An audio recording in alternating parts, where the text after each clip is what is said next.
for only to die with the sister.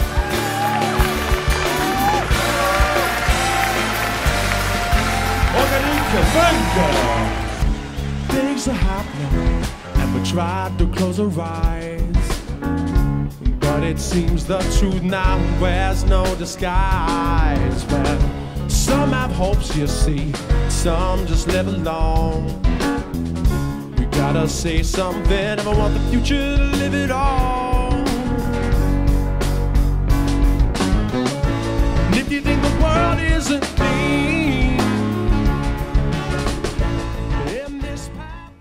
wow, what a great song and what a great band. I know you're going to enjoy this concert. We're here in Toronto at the legendary Phase 1 recording studio. This is the studio where Keith Richards of the Rolling Stones, Alice Cooper, Bono, Tom Cochrane, Anne Murray, Herbie Hancock, Tragically Hip, and so many others have worked. I'm going to be joined in just a couple of minutes by members of Organic Funk. We'll be talking about their Paris concert and also about their songwriting secrets and influences. Right now, we're going to go back to that concert and check out another tune.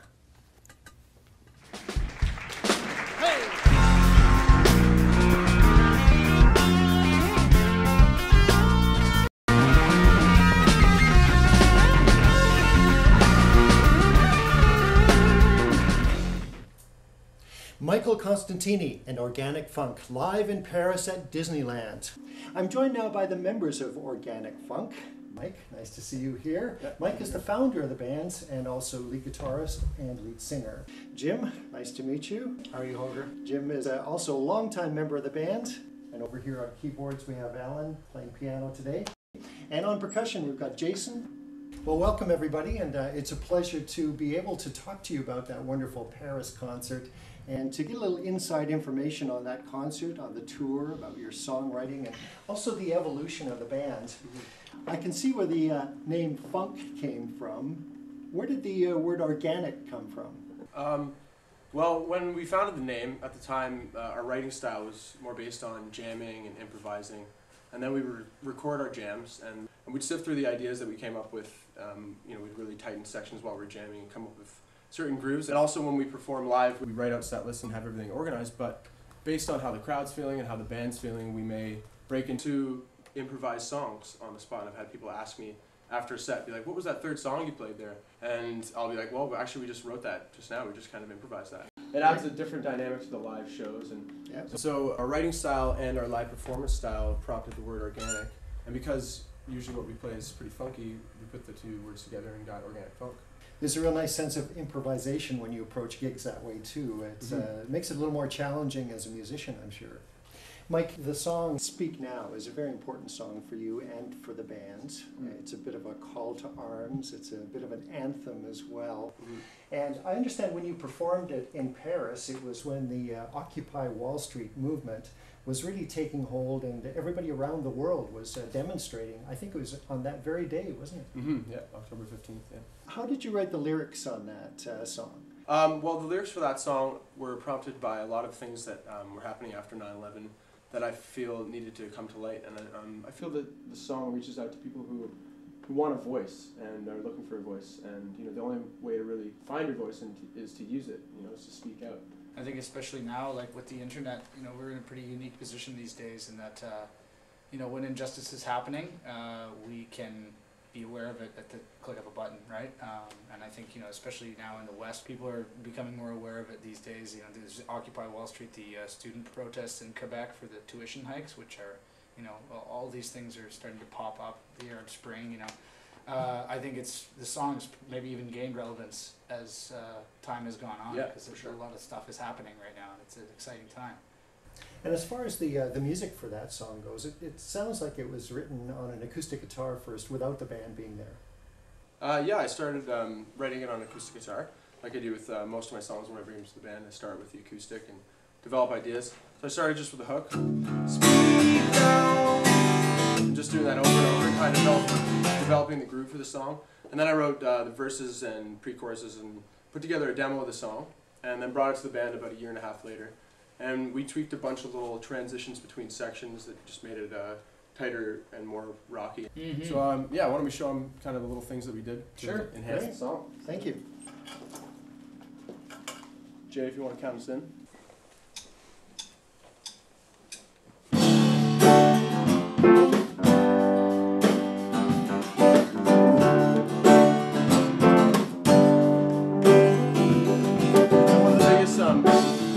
Differences that we added to the song was the bridge section or the pre-chorus.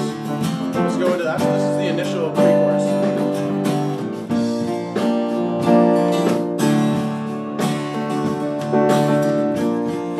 And then Jim had the idea to add these punches here.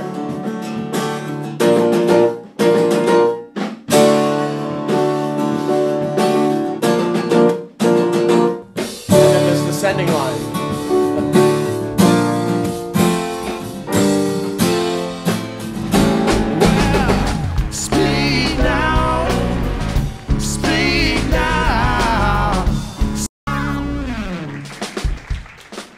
What was it like doing the Paris concert, being in a foreign country, playing to a different audience in Paris for the first time? Yeah, it was great. I mean, the trip was awesome in general, and just seeing the city was fantastic. Yeah. I think in terms of playing in front of the crowd, like the room was actually quite an Americanized room, which was interesting. Yeah. And the crowd was really responsive and a great crowd. And I think how it differed a lot from a Toronto crowd is that they clapped after every song because they really show their appreciation. They really appreciate the music there. And yeah, I was really enthused to play in front of the crowd for sure. They really love the American stuff too because they don't get it all the time there. Like it's still fresh for them. But over there, people really go crazy for the North American groove stuff. So it was good for us. I can hear you doing a lot more acoustic material in the future, the way you write, the harmonies that you add. That song Dreams, for example, would be great in that format. Yeah, I think it does well. We're actually producing a new version of it that we've been working on recently. Yeah, incidentally. I'd love to hear it. Yeah, let's do it. Yeah. Let's do it. All right, sounds good. Well, I walk down this broken path, searching for this way to get back. Oh, to all these things I've done, these memories that are giving me in dreams. Show me how it used to be. I wanted to, well, how I wanted to be that way sometimes. Well, this moon rises in my mind above this mountain. I'm rocking out the light. Well, I'm now in clear sight. I see, well, all these days that come and fade build up to make our bands relay and live in songs. Our friends we know in dreams to have for long.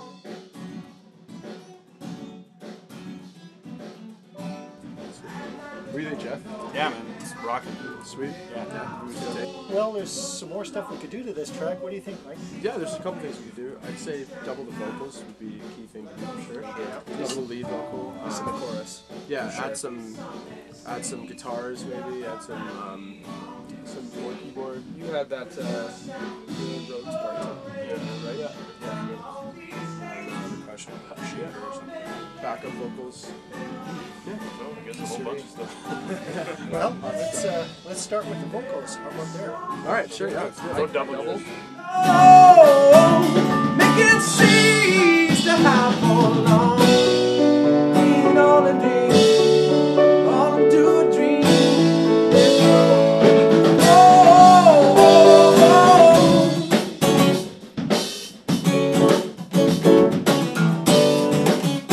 Way to go. Dreams go, and all the things they can be changing. When you feel locked up and unable to stop, so just step out of your mind.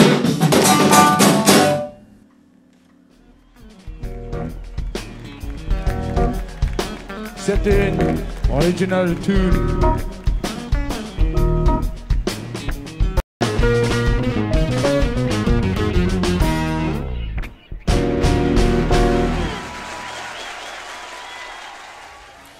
great groove tune from the Organic Funk Paris sessions. I'd be real curious to talk to you guys about where some of your influences came from, because there's obviously a lot of different things at work and a lot of different rhythms at work at various times as well. Mm-hmm. I feel like we all bring something different to the table, first off. Like we have similar backgrounds in who we listen to and styles of music we like, but for that song in particular, I was influenced vocally by Brad Noel from Sublime. And I feel like the verses in that song were heavily influenced by him. And then, oddly enough, Antonio Molina, a flamenco singer, I was listening to at the time, and that kind of gave me the idea for the chorus hook. And in terms of the groove, I had a bunch of different ideas for it, but in the end, it was Jay's influence that really, set the beat straight for sure. Mm-hmm. Yeah, for me, growing up, the Atlantic soul stuff in the '60s and Stax too was big for me. A lot of the stuff from LA in the late '70s and the Topanga Canyon sort of crew of studio musicians with Jackson Brown, Little Feat, and Steely Dan, and all those guys. I think when we play together, we just try not to be conscious of what you're pulling in, but you end up with something that is obviously a product of who you listen to and love, right? So we just try to come up with good stuff. Yeah, for sure. The song. I know that you also do some really interesting covers. I'm just wondering what the prerequisite of choosing a cover would be within the band. Yeah, I think for me, like, it was a progression. As I started, I would, pick songs that I knew really well and really liked to listen to, and that I thought I could sing well or perform well. And then as, the band started to develop more and we played more shows, you become more aware of the crowd and what they're looking for, and, what's going to really feed their energy. And so now it just depends on how the crowd's feeling, what I'm going to choose, and I like to step out of the box more to kind of just, work with different environments. And so now I'll play, styles anywhere from like Adele to Black Sabbath, from, Bob Dylan to like Hendrix one night, just depending on, what the vibe is and what I think is going to work for the audience. I think you guys have a real knack for writing original songs. What's your approach to writing songs, Mike, and how do they develop within the band? Well, it can differ. Like I said before, a lot of times I'll start with an acoustic guitar and just a hook idea. And, I may just bring a simple idea to the band and we'll jam it out and, work it through and come up with an arrangement for it. So it varies. For instance, like say I have an idea for a song, and I'll just show it to the band and we'll see how everybody reacts to it and stuff. So why don't we try something? I'll just show you guys a new tune. We'll see how it goes. Yeah, sure. Cool. Why not? Great.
That's the kind of progression that we'll take.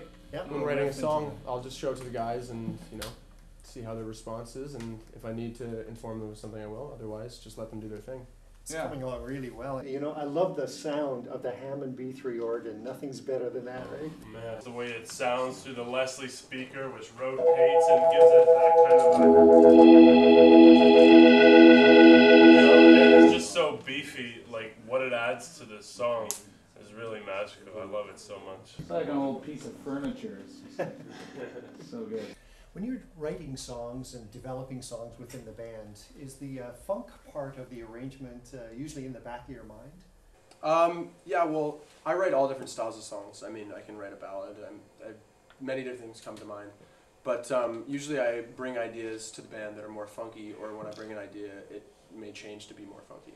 Yeah, I mean, I think in a funky band like this, the funky aspect can come from anyone, whether it's a keys part or a guitar riff. But I find in general, me and Jim kind of lock that down with our bass and drum groove. It's not something we think about necessarily, as I think we all grew up with the music, and when we write and play, it comes off that way, especially in terms of the rhythm section. So yeah, I don't know, it's a natural thing. Yeah, take for instance like Sucker Punch. That was a really nice groove that Alan came up with the first progression for that. So we produced a version of that, and it was more of like a jazz fusion version. And because of the album kind of context, we rearranged the song and made it more of like a pop version. Let's see an example of that. This is Organic Funk with Sucker Punch from the Paris concert. Merci.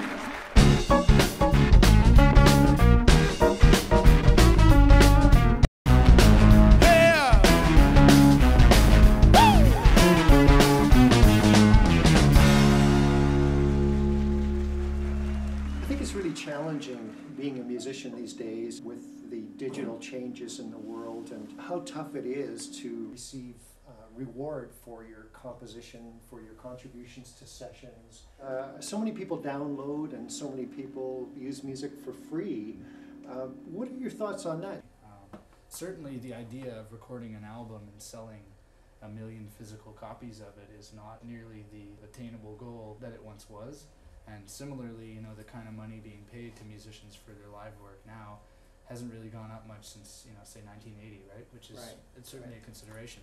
I think it's important to look at, look past the last 50 years and look at, you know, music in the 1600s and 1700s when it was also free. Yeah, just the fact that there could be a whole different, I think a lot of people in the industry aren't even imagining any different paradigm of how the money is made. You know, there was a whole system of patronage before, and we've shifted before, and I think it's happening again. Yep. You know, so our generation, our challenge for sure is to try to figure out where it's headed and how to monetize it and how to make a living doing it and keep the music vibrant. It's all in still such a transformation stage ever since like Napster and even not just the online media, but recording media, and the fact that any Joe can make a record these days, you know. It not only hurts the record industry, but it also hurts the performance industry, so you have to take that extra step to really step above the crowd. So it's the pros and cons for everything, you know. Well, yeah, like, and it's like the cons, the music is getting hurt because there's not that much money going to the people creating it. And that can kind of suffocate creative people from being able to do what they want to do. Well, but then the tools are all, it's fantastic. I mean, we can learn from any historical figure. We have like a limitless amount of video footage of, you know, multimedia tools. Not to mention we could collaborate with a Norwegian DJ right now if we wanted to create new music. You know, I mean, really like the collaboration and the tools are limitless now. One thing that affects too is the amount of masters and professionals in the craft now, because less people are able to or want to try to make a living at it because it's so much harder, that you have less serious professionals doing it and you have more amateurs doing it. A lot of the more Joes that work a 9 to 5. A lot of the work is being taken up by people who are willing to go and play a bar for beer. A lot of the bar gigs, a lot of the places that, you know, in the 70s and 80s would be going out of their way to hire great bands because they knew good bands would bring them repeat business, are now saying each night I'm going to get one band who will bring 40 friends, which is easy for a lousy band who all have day jobs to do. Not so easy for a bunch of professional musicians whose friends are all playing that night. Yeah, and they've played 6 times that week. Exactly. So there's a lot of hurdles to get over for us, but you know, we're in a searching phase right now. I think the whole industry is. absolutely. All I know is I love playing music, you know, and whatever it takes for me to make money playing music, I'll probably do it. You know, I teach and I play in bands and I record, whatever. You know, I'm happy to do it because I love playing music and I want to make sure I can do it for the rest of my life. Exactly. Yeah.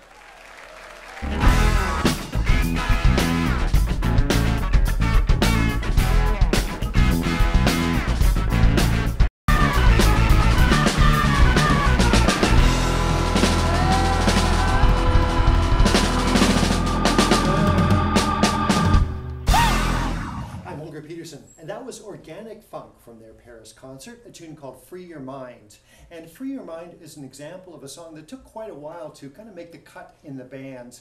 Mike, tell us about the development of that song. Yeah, well, my parents had a farm, and we would go up there and do recordings and jam. At that time, it was my brother playing drums and our good friend Sully.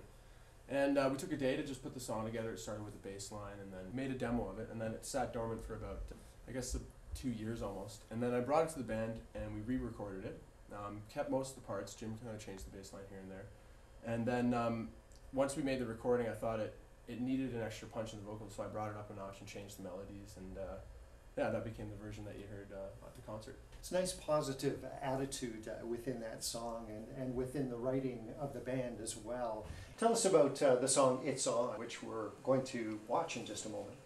Yeah, that's an example of a full band collaboration. We all had a part in that song. Everybody think we had a piece of it. Yeah, it started out, like, I had a bass line originally, which we kind of became the chorus. Yeah. So that was the first groove that we developed. Yeah, and then we did a bunch of different demos of the song. I think it was 4 times that we recorded it before we actually had like the final production that we liked. Yeah. But we pretty much put together most of the arrangement within those rehearsals. A lot of it was put together. It's just adding other bits to really, you know, bring it to the final place. Well, let's go back to Michael Costantini and Organic Funk at Disneyland Paris.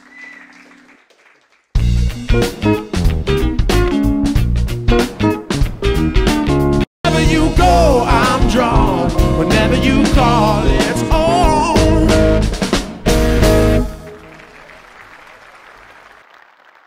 Well, I want to thank you very much. It's been an absolute pleasure being in the studio with you guys and getting to know you and enjoying your music and being a little part of that. So thank you very much. I wish you all the best of luck with your next tour, with the CD and the DVD. And thank you again for having me here. I appreciate it. It's our pleasure. Thank you for coming, Holger.